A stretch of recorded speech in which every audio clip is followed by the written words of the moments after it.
is about getting your first adult passport. Now, there are a couple of ways that you can be eligible to get your British passport, and the most obvious one is being born in the United Kingdom or having British parents.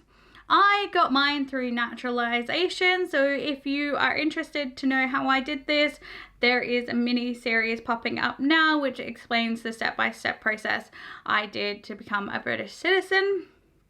But this video will apply to anyone applying for their first adult passport.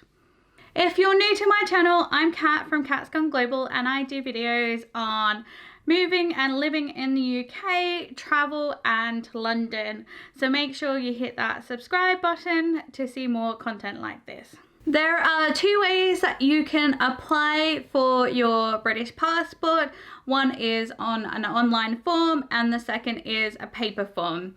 There are price differences between doing it online and the paper form, and this is about £5. So it's cheaper to do the online process, and that's what I'm going to be doing today.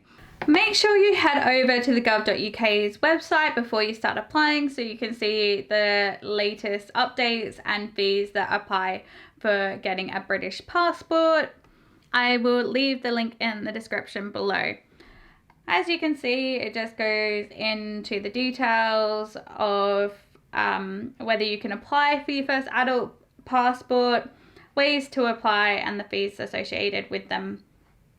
And then if you go to what documents you need to apply, it'll go into all the information here. So being if you were born or adopted in the UK, all those details outside the UK. And where is naturalization? There it is. If you have a certificate of naturalization or registration, which is what I have now, and this means that I can apply. As you can see, it says apply online, and I'm going to start my application now. Do I live in the UK? Yes. My date of birth. Have you ever had a UK passport before? No. Do you have a naturalization or registration certificate? Yes.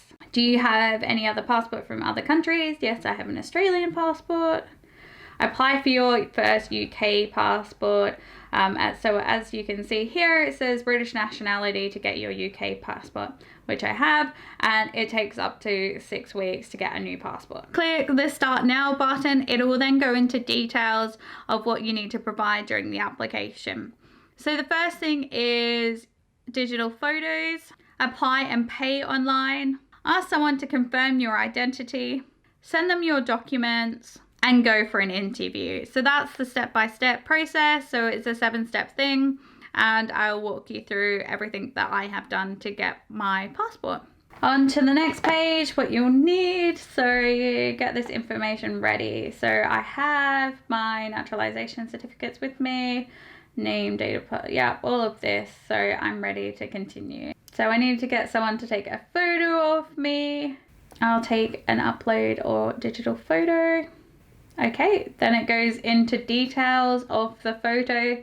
So use a plain light, coloured background, no textures or objects or things behind you. Make sure that the lighting is even and there's no shadows. Stand in the right position. Plain expressions and face in full view. No headwear. Eyes fully visible, and then it's got a little YouTube video on how to take a photo. Continue. So now I need to go get someone to take a photo of me, and then I'll come back and upload it. Okay, so I've got my sister take a photo of me, and we'll jump back to my screen so I can show you. As you can see, I look super impressed in this photo. Why do they never let you smile? And yeah, I don't know why. Right, upload photo. There we go. Processing image. It is processing. Yeah, there we go. So go through all of the things that you're supposed to do, and I'm pretty sure that I have met them. So I'm just going to say, yes, I want to submit the photo.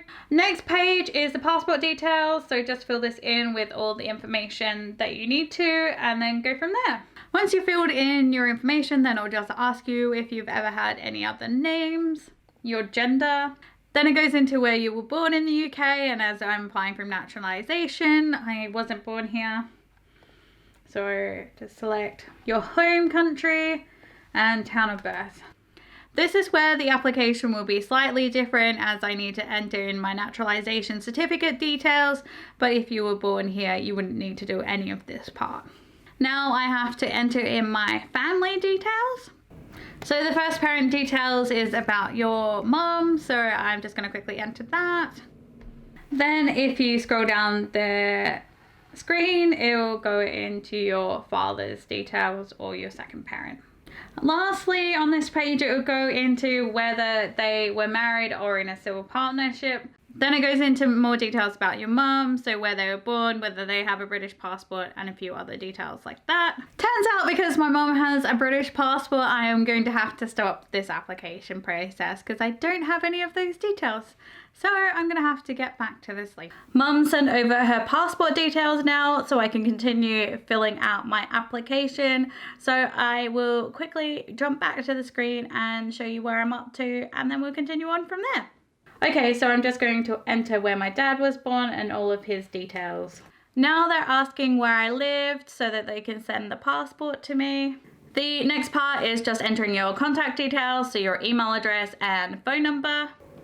Now it's asking me how I want to get updates, so whether it's by email or by text. And I can choose both because there's no additional charge. Now it's asking me whether I want a 34-page passport or a 50-page passport, and as I already have an Australian passport, I'm thinking the 34-page passport because I can switch between the two passports. But let me know in the comments below what your favourite destination is and what type of passport you're thinking of getting. When you receive your new passport, you will need to sign for it, and the website just gives a quick example of where you need to sign for it here. And then ask me who is this passport for, and then I need to check my application details. So I will just quickly go through this and then show you the next screens. Now it's going into this section to confirm your identity. So you need someone to confirm that you are who you say you are. I thought this section would be about all the details that you need to send as the person reviewing your passport, but now we jumped into the documents that you need to send with your application. So let's have a look. So for me, I need to send my naturalization or registration certificate, the passport that I needed to enter the UK, any current or expired passports from other countries that haven't been cancelled. Following apply, then you need to send these additional documents. So I don't need to send any of these documents, but do have a read through in case you need to. You need to post your documents to the Home Office. So this part's just covering whether you want to do secure mail or the free postage. I'm going to go with secure mail because I don't like my documents to be lost and I want to track them, because it's really expensive to replace your Australian passport and it's £100 to replace your naturalisation certificate. So for me, it's just worth the extra £5, but totally up to you. Now it's going into the cost, so mine will be £75.50 and £5 for the additional cost of the secure postage, so that would be £80.50 that I will need to pay. Now I have to fill out a declaration. Payment time. Payment. Okay, so these are the types of cards that are accepted. And then put in your card number without spaces and fill in the details that you need to do that here.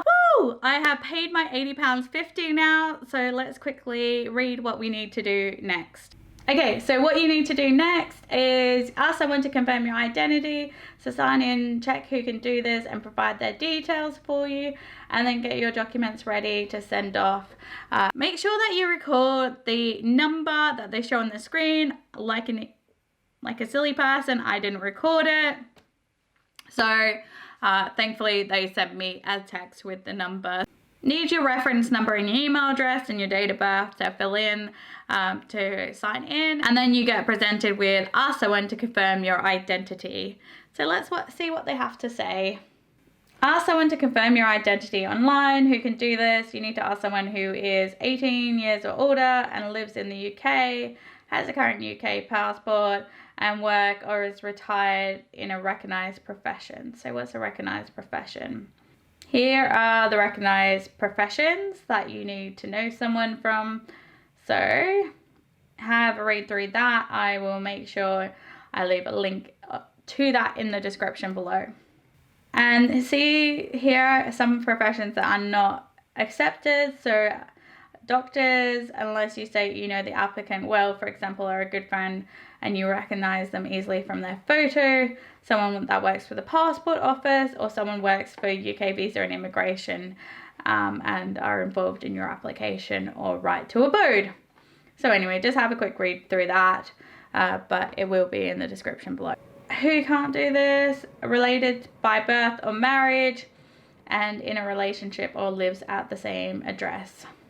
What you need to do is contact the person, let them know that you're doing this, and then just enter their details as said here, which is their name and email address, and they'll send an email with the link, and they'll go and have a look at the photo and answer a few questions. Now it's saying what the person needs to do to verify who you are. So you just need to contact them and let them know that you'll be doing this, and then give their name and email address, and the Home Office, also the Passport Office, will send them a link with your photo and a few questions about you. And this is the contact form, so their first name, last name, email, and confirm their email, and click that you have contacted the person. Now I'm going to go do my actions as the form said. My friend has verified who I am, and on the Monday I posted off my documents to the passport office. I used a registered post envelope just in case something happened. On the Wednesday I got a text message from the passport office saying that they have received my documents and that they'll be processing my application.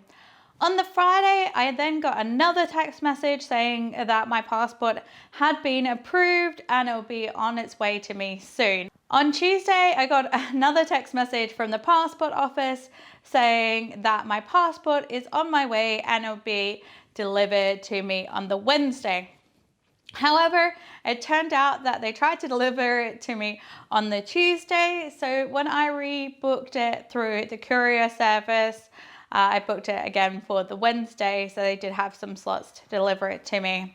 I did then get a text message on the Wednesday from the passport office saying that it would be delivered again tomorrow, so that would have been the Thursday. However, the courier company did deliver it on the Wednesday. So I do think the text messaging service about when it's going to be delivered is a little funny.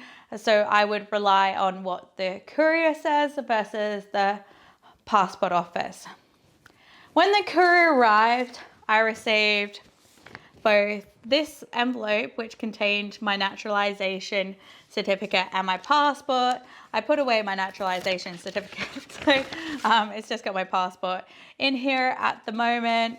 So that came alongside this small little envelope, which is the most exciting one, and that came with my British passport,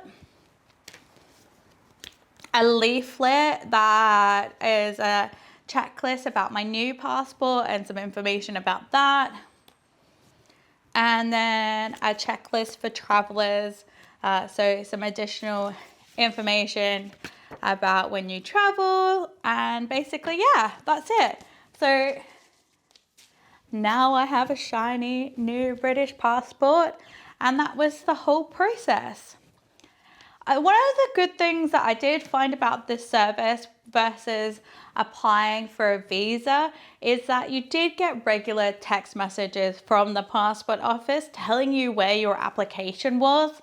So you either got the emails or the text messages of both, all the steps of the way, so you knew exactly where your application was, which I thought was so much nicer than when you're going through that whole visa application process and you're just waiting to hear back from the Home Office whether you got your visa approved or not.